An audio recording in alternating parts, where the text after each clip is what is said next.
This is a Geek Leader podcast, and I'm your host, John Rauda. This show is all about helping us grow as leaders, become better technologists, and improve our lives both at work and at home. I hope you enjoy the show and learn a lot.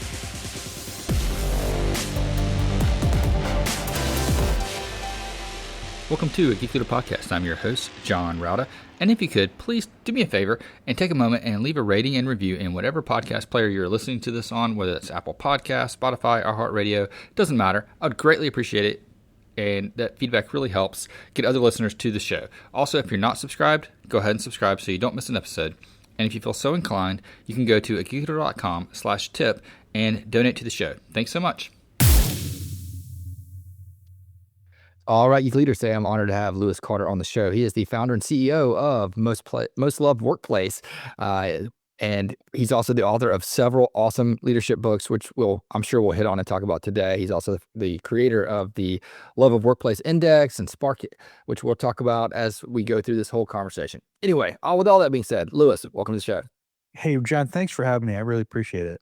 Yeah, if you don't mind, just tell the audience a little bit about your background, how you got into psychology and leadership, and how you created Most Loved Workplace.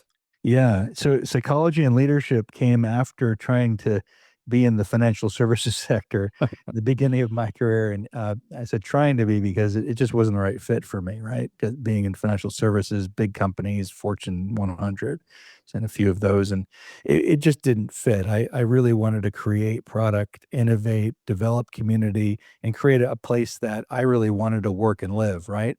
And that's really the bottom line of it is if I could figure that out, where I wanted to work and live, so I can design my life the way that I wanted. And because I don't want to retire, I want to keep going. Right? And I believe that, we spend so much time in work and life, we may as well get it right. And so I studied it. I went to school for it, organizational psychology, and I started, this company because I was working for Fortune 500 companies, and we were having silly conversations like, Lou, you shouldn't be here, man. You got to be creating stuff. And I think a lot of entrepreneurs can relate with that.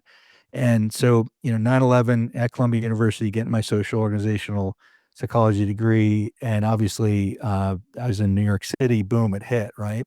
And just 9/11 that day.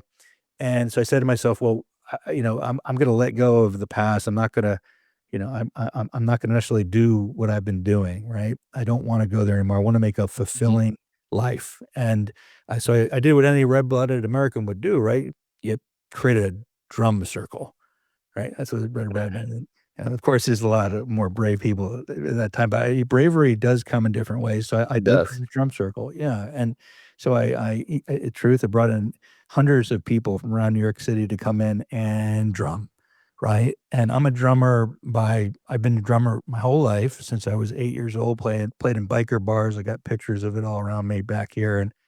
And what I said to myself was, what can I do that can bring people together, community together, to do things together, have similar values and vision, and create together. And that was a drum circle, right? Because you listen, you hear, you develop, you grow together. And, Pfizer, all these big companies, GlaxoSmithKline, Corning, they said, I want more of that. They really did. And I brought in my friends from those companies, and they want to share, they want to grow, they want to develop their leaders. I made a book on it called Best Practices in Leadership Development, Organizational Change.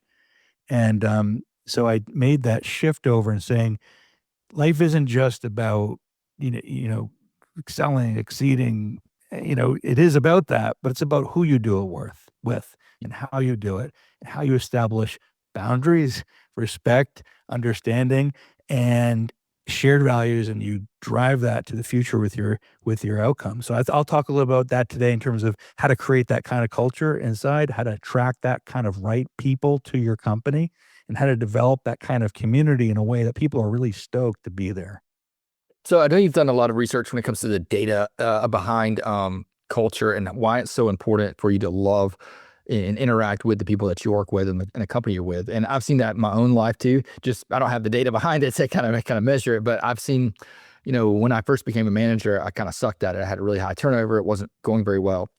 And I tried to learn how to be a better leader. And one of the things that was the most effective to getting my team, I had a small team of 6 people at the time, getting them really for the better part, engaged, but also uh, working together on things that mattered and having a purpose is we started doing volunteer work together. And we would take the second, half the day on Friday and go, maybe we went to a soup kitchen and we would, make grilled cheese and soup and serve that. Or maybe we'd go to an orphanage and pressure wash the equipment. And whenever we did these things, which is not at all related to software engineering, it would make the team kind of come together and work together. And we had a period of time for about 5 years without a single person leaving that team. Whereas before I was losing them, left and right. And it's just one of those things that, doing stuff together and building a camaraderie among employees was so important to our team. How have you seen that work? And what are some statistics or numbers that we can kind of throw out there to show how important that is? So, John, you just hit on a major issue around emotional connection. This is not an issue. It's actually how you solve for it. So you're creating community, right? Volunteerism is a tremendously effective way. We have a list called Most Loved Workplaces for Volunteering. These are companies that focus on making volunteering a part of their mission, right? And it just so happens it does have an impact on performance, recruitment, and retention. It's one of the main factors actually, because in volunteering, and or just the way you set up a culture of being centric around people, humans, and that you're literally that is part of Spark. You're collaborating together. That's the systemic collaboration. You're creating a positive vision of the future. You're like, hey, we like doing this. We like helping people, and we like being around each other's. We have values that are aligned. We respect each other for contributions, and we achieve together. So, spark happens in volunteering all the time. And it's that experience together and it's that shared vision that we just did something not just altruistic, but we achieved it together. Huge impact. And I recommend it for any team. Other things I've seen work. I want to give one more thing that's like volunteering that's important is that, a lot of sports teams have done this. A lot of because when you have a hierarchy, people who are at the top, who are seen as the people who are, these are the special, awesome athletes at the top, many, right? And we all work for those athletes, and the janitor, or people who give the food, or people whomever it is in the value chain that are below them, they often can easily think, oh, they're like the gods, right? Yeah. Here and the gods ignore them, and they're like, yeah, just serve me, do what you want. But it's the clubs, the athletic clubs that tell the players, know the names of the janitors, right? Know something about their family, one thing. Memorize their name, know one thing about their family. Remember that when you're with them, because we are a club together. We're all the same. They're no worse than you are, less than you are. So, treat them like family. Now, family, I want to tell you about family. You could fire family. Okay. All right. Right. It's that family. You can't fire your real family. So, when I say family, treating like family is treating equals, right? That's what it is in that case. And it's so important to know about one or two things about them, and so that they're not thinking, oh, these are people who just serve me. No, we're in service and leadership to each other, right? We serve each other. They serve them as much as, the janitor serves that ball player just as much as that ball player serves that janitor.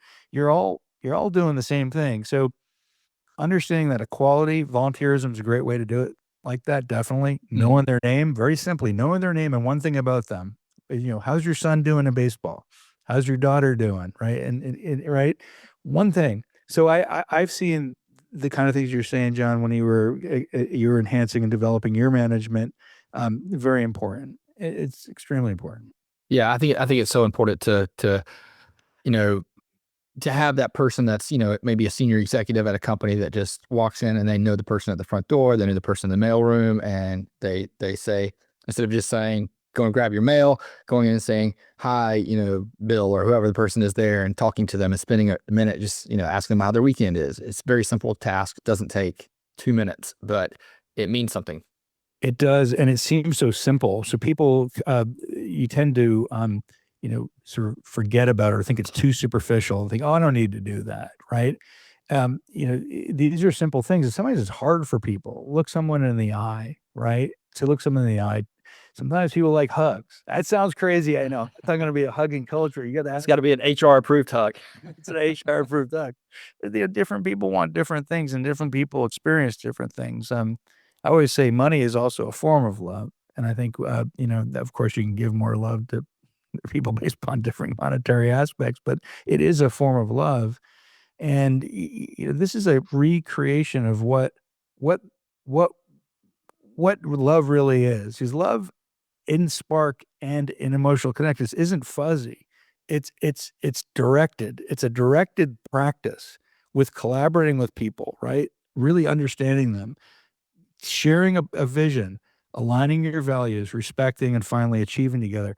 It's not this fuzzy thing where, oh, I love who you are as a person and let's have a love in. No, it's acknowledging your person in relation to what you're achieving together as a team. Yeah. So one thing that I remember back when I was a kid at church, 40 years ago, is I remembered that I was told that love is a verb. It's not a feeling, or an emotion. It's an action. And, there is something that goes along with that you have to do in order to love someone or love a place or love something. There's an action behind it. How does love of workplace, kind of tie into that? It's all action and it's all practice. My company is Best Practice Institute. That's behind the research for most love workplace. The reason why it's Best Practice Institute is because it's about practicing behaviors, skills, knowledge, and attributes that go along with most love workplace and achieving better performance, period. So Yeah. love is practice. In church, right? In spiritual aspect, it's asking, right, for help to be these ways, right? To be more loving. Give me the power, the grace, the strength, the courage to love. It takes courage to actually love, right? And it's whether you ask God for it or spirit or yourself, you're in essence requesting, right? The ability, the desire, the courage, whatever it might be that you need to love in the way that is required to achieve. Yeah. So mentioning, courage and bravery, it sounds like one of the biggest, holdups or things that holds people back and companies back is fear. How do you suggest that someone deals with fear? Maybe they're fearful about trying something new, or, you know, one of the things that I remember when I first started the volunteering, I was fearful about telling my boss. So I just had our team just do it. And I thought, well, if he finds out, then, then I'll tell him. But what do you say about somebody that's struggling with fear right now? Well, the first thing about fear is a learned behavior. So it's a learned feeling. Let me tell you why. Um, Fear comes from experiencing effects of genuine outreach and getting shut down, right? Mm-hmm. That's what it comes from, because we don't just have fear, we experience fear. We experience situations that lead us to fear, or we experience perceptions of what might happen. So what fear is based on is a perception or judgment of what truth may be. So we have many truths in life, not one truth. Right. Right. So we have to look at how we have to retrain our brain to live a new truth every moment. Just because somebody said this to me, someone did this to me, doesn't mean that 10, 20, 30 other people are going to do that. So living as scientists, I'm a scientist today. I'm going to go ask 10 people, right, the same question and see if I get all no's, right? You're going to get one yes in there, or one maybe, or one kind of question to help to work with you, right? So what I always say is ask for what you want 100% of the time. And I say these to my kids too, because if what you want serves the greater good, man, that's a good reason to ask it. That's a good reason to ask it. I always say also, let go of what you think you know, so the greatest good will come to you. Let go of what you think you know, so the greatest good can come to you.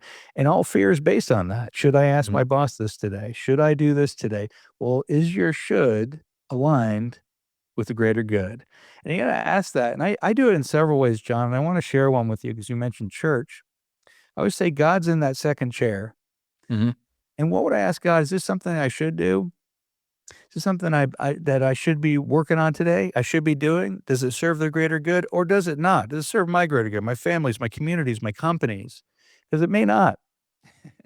right? It may very well not. My good friend Bob Bodine, who actually happens to be a sports recruiter, he wrote this book called Two Chairs. And it's just this very concept. And I love this, what Bob did, because it puts fear in its place.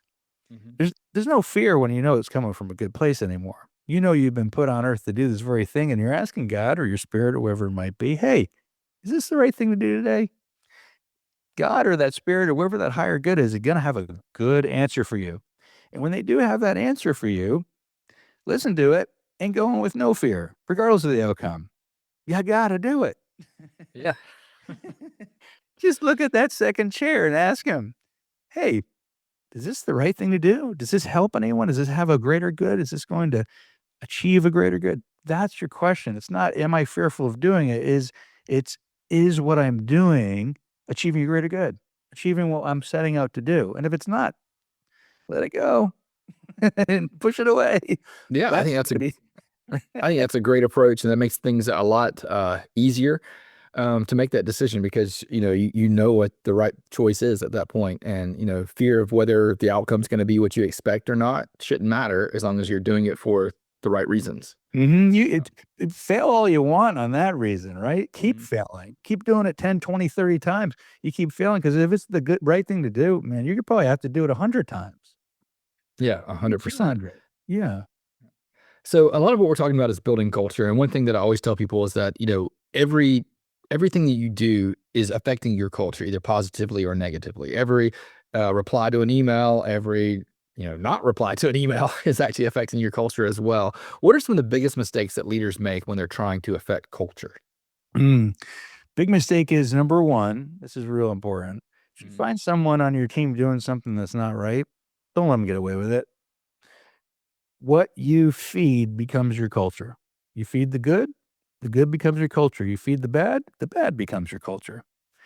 I love calling people out on the carpet. Not very popular at all. At all. People hate Jack Welch for doing it. He fired people in front of everybody. I think he created and he ran one of the most effective cultures in the history of the world, in my opinion. Better than any empire, Roman, Greek, whatever it might be. He ran a great company.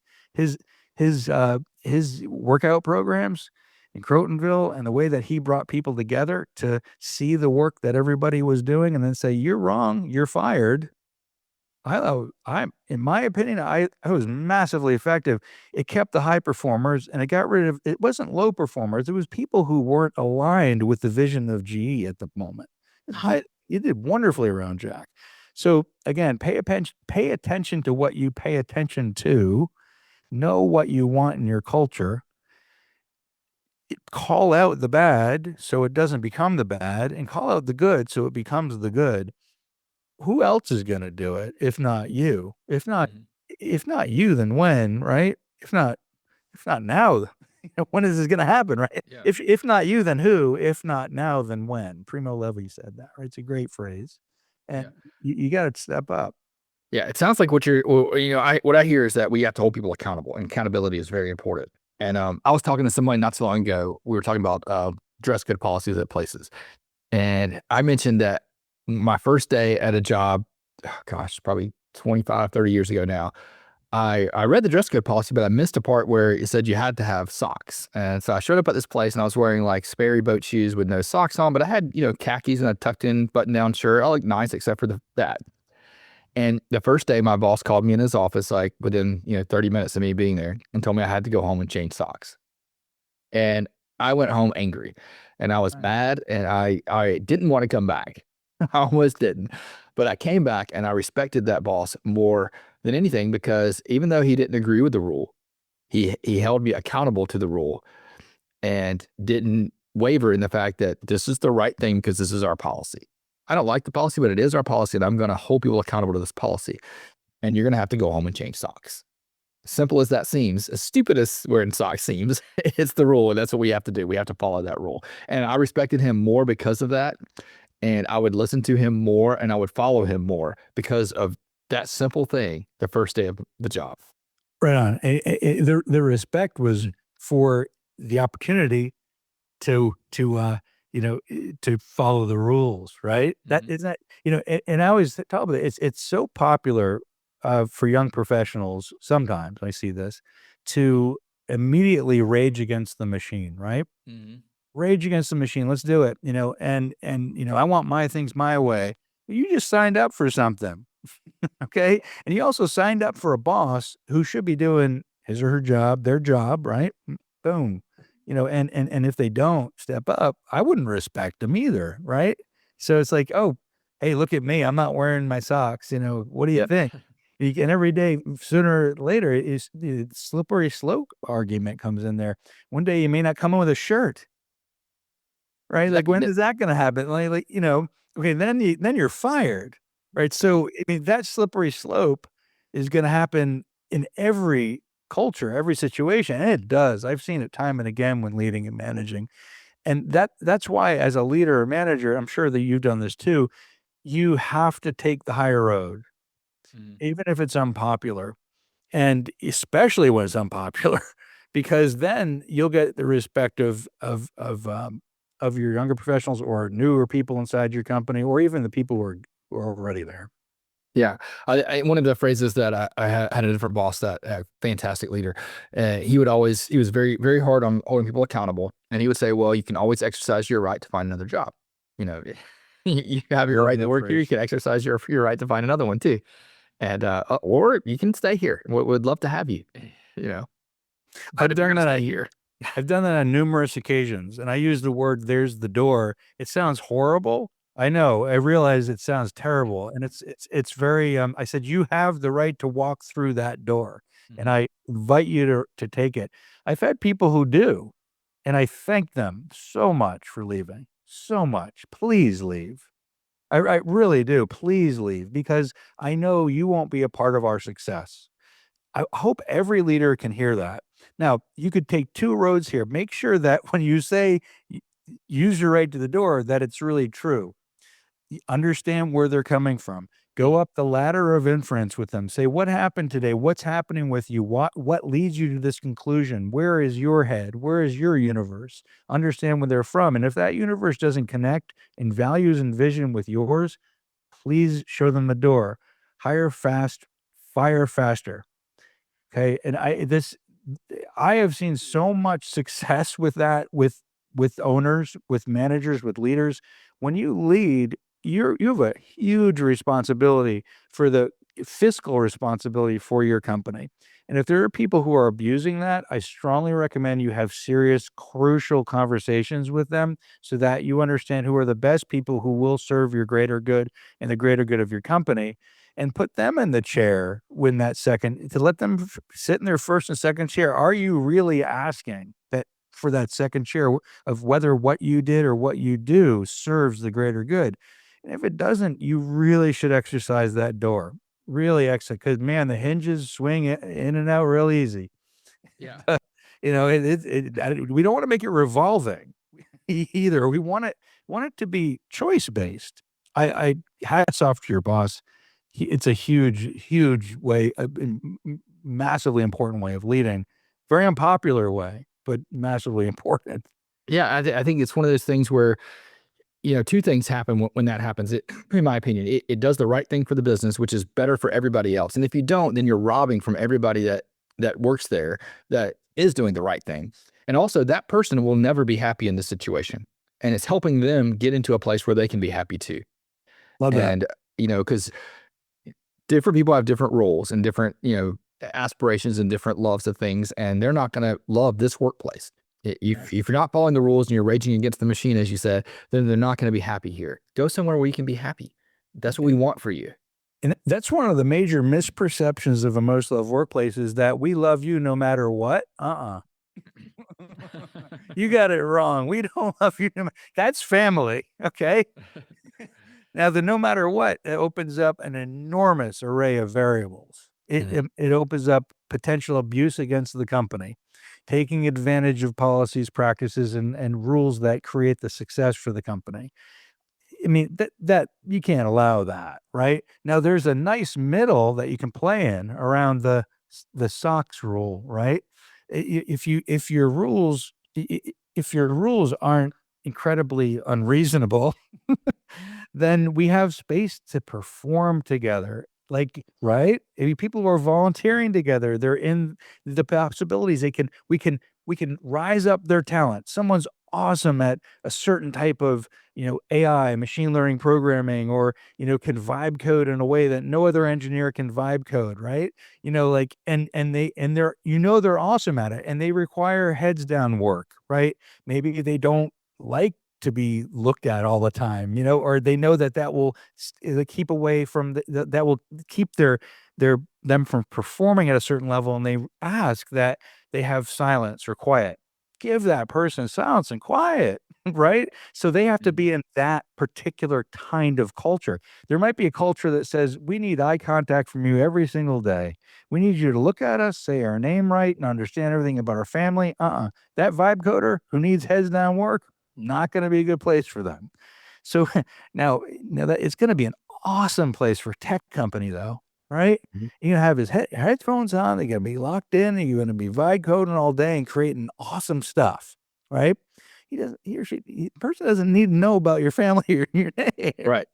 right? So versus a sports club, you're a public figure and you're a public baseball, right? You're a baseball player, MLB. You better know their names.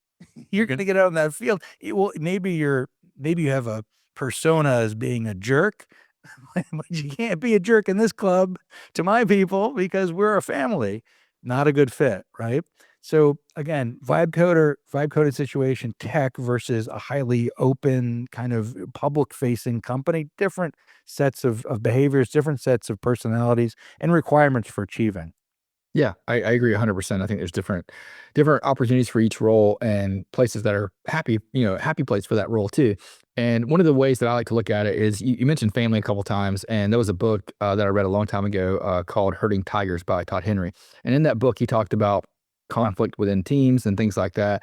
And he mentioned, he's like, one of the things you have to think about at work is that some people say we are family. He's like, I like to say we are a team, because being a team means that I'll block for you. I will, go to bat for you. But if you don't live up to your part, then you're off the team. Whereas, I may have a brother that doesn't live up to his part, and he's not all out of the family, unfortunately.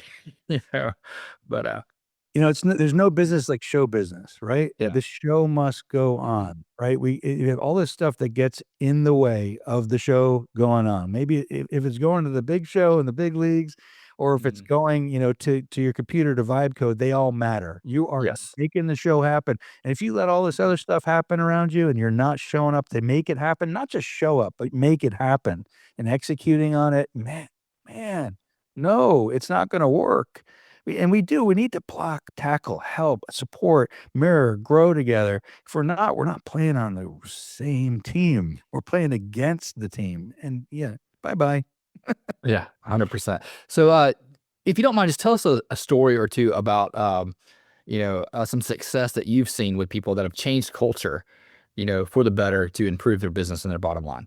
Some of my favorite stories around improving cultures come from CEOs. Mhm. And I want to tell one story. I love this guy. His CEO, his name was Ray. He still is Ray Williams. Ray Williams was the CEO of Springfield Clinic, and I love the way that Ray led. I'm going to tell you why. Ray, he took this company from, it was $750 million to over $2 billion, right? And I was blessed enough to be Ray's a strategic executive coach for a good 4 or 5 years. So one of the things that we always worked on was something called doing the right thing. Mhm. Sounds hard, right? It sounds easy. It sounds easy, but it's really, really hard. And what does doing the right thing really mean? Well, we would look for pockets inside of the company where people were upset, period. They were upset. And we went and asked them, why are you upset? And if it was a reasonable being upset, we would do something about it. So there's two ways you can lead. There's one way is you can listen and do nothing about it. And there's listen and you do something about it. And the way I always say is, if you have the power to do something when there's an injustice or something that shouldn't be happening, you should do it. Yes. So you should do it, especially if you have the power to do it. So Ray always did that in every situation he was in. one situation that was interesting, was, we found out this lab is like a nephrology lab. They were literally underground, like, not kidding. They were in an underground place, like, in like inside this building, and no one ever asked them where they were, who they were inside this big clinic system. So Ray and I found out that they were really upset. So they said, no one's ever come to us in the past 5, 6 years, whatever it might be, to even ask us who we were, where we were, or how we fit into this larger vision or mission and what you do. You're the first person that ever did that to us. So Ray went right down there. He said, You're no longer going to be in the basement." He brought them out of the basement. He brought them into a better place. They had lots of light, lots of sunshine. Could see the light finally. Here's the light, nephrology lab, and started to really listen to things they needed. You need maintenance, let's do that. You need specialized care in this facility, whatever it would be. He listened and he did it. So he brought people who previously were not heard at all by anybody, and to be heard fully and know that somebody's going to do something about this with us to achieve our goal. Like you said, he was on the team, no one was listening. So they felt like, does anybody really care? Are you on my team, or do I have to be here in the basement? So that's the kind of thinking that changes wrong-mindedness to right-mindedness. Wrong-mindedness, I'm not going to listen to anything. I'm going to keep my ears closed. I'm not going to hear. Right-mindedness is, I'm going to look for injustice and I'm going to right it. Yeah, I think that's fantastic. And I think that's exactly what we need to do as leaders. And that's one of the things, like you said, it sounds so simple to do the right thing, but sometimes it's hard. Sometimes it's difficult. We get fearful. Peer pressure, whatever else comes into place, and also fear of, like, if I see this thing they've been doing it wrong for so long, and I want to do the right thing now and change that. How's that? What do I not know? Is there something I don't understand? And you second guess yourself. What do you say to leaders that struggle with that? Yeah, for most leaders I work with, and I'm going to include myself on this because it's a personal vision. Is I feel like all the problems, right, are on our shoulders. We feel that way, right? Mhm. But and they are actually. Like, if you own your business, problems are on your shoulders. Period. You have to make peace with that, right? If you're a CEO and you're at the top, the problems are on your shoulders. Make peace with it. It's your life. So it's not going to be just one thing that's wrong in your company. It's going to be 100. It's going to be 1,000. Sometimes it's 10,000. So you have to ask yourself, which of these things are most important to the vision and values and the outcomes that I need to drive, or I must drive in my plan, right? Mhm. And just ruthlessly prioritize them. So if you see 10 wrong things, right? And those things are, well, one thing's important to me is that nobody's left behind. Okay. Or if something is truly wrong to an individual, I want to make sure that they're righted or helped. If that's important to you, one of your values, you better prioritize that 100 list toward that goal. So what I would say to you as business leaders out there today, ask yourself, what's important to me first for values? What do I stand for, and what do I never stand for? Right? I will not stand for X, Y, Z. So, and take your list of 100 and say, these 10 things are what I never stand for in my values. Ruthlessly execute on those. Number 2, you're going to need to look at your profit and your revenue and your growth. Ask of those 100 things, which of these are most hurting my profit revenue growth? I said profit revenue growth because profit obviously has to do with what you're spending, right? Mhm. Revenue has to do with how much money is coming in the door before you spend it. Growth is talent growth, getting more people in, right? It's achieving more compound annual growth rate, of course. But in order to get to growth, right, or even new investment, what it might be, you have to take care of your house.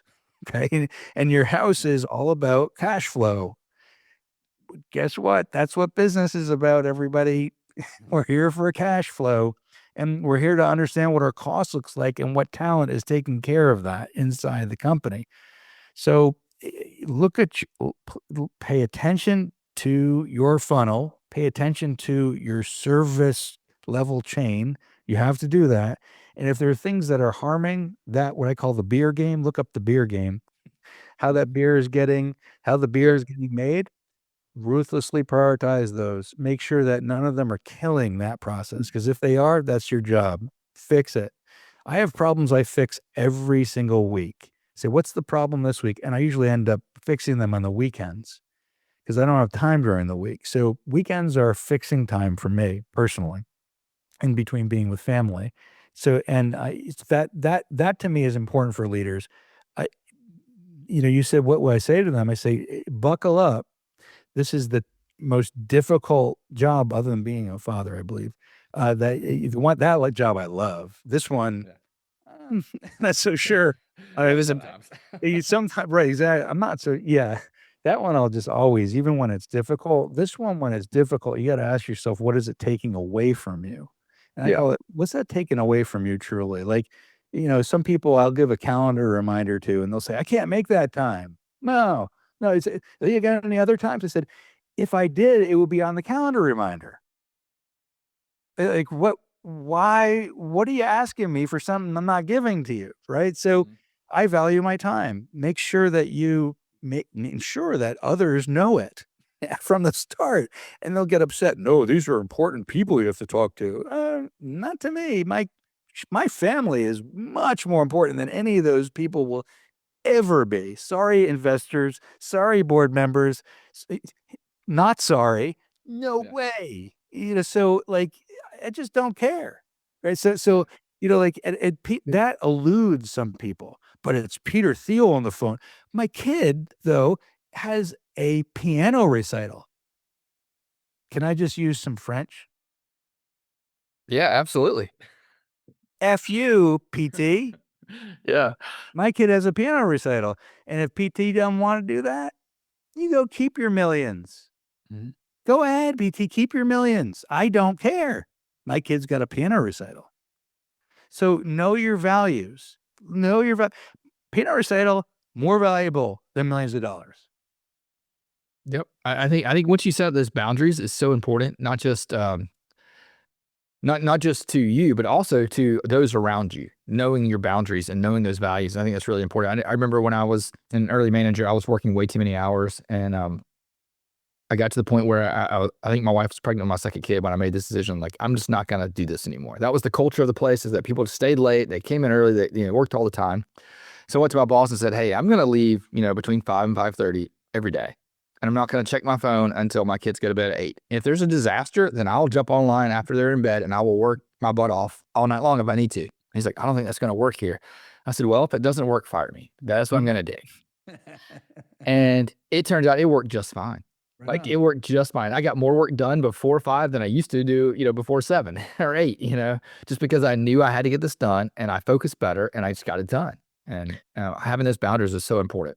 It's like, it's like, you gotta ask the question, do you want to live a life, right, where you race to retirement and die in that last 5 years after retirement, which, by the way, what's the stats show that most people race to retirement and die in 5 years. They do that because they don't live the life they want to live during their work life. And, and you can always, that's the thing, the four-day work week, it really works because you end up working on Friday anyway. I work after hours. I work when I can work in my life to live my life. Right. Yeah, I think that's great. And I think that's great advice for anybody that's out there starting a business or running a team. That's the right way to approach it. Louis, this has been a fun conversation. I really appreciate having you on. How can people learn more about what you're doing at Most Loved Workplace? Pick up a copy of your books.